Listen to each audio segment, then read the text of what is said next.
how to sign into Yelp and add a business. Hey guys, welcome back to our channel.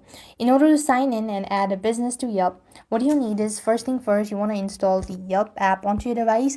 So install it from your app store and make sure to select the open button. Select the me from the bottom, and there you have sign up and login. Enter in your credential and log into your Yelp account. Once you're logged in, you just want to make sure to go ahead and before adding a new listing, you could always go for Yelp as well. So you could simply select the me section. There you have add a business option. Go to this, and you could either go ahead and I'm a customer or maybe work at business. You could select that, add in a phone number or your business name, all that, and follow the prompt in order to go ahead and start with your registrations. So this way you are supposed to sign into your Yelp and add a business.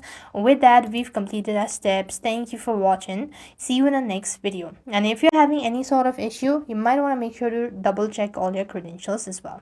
So thanks for watching.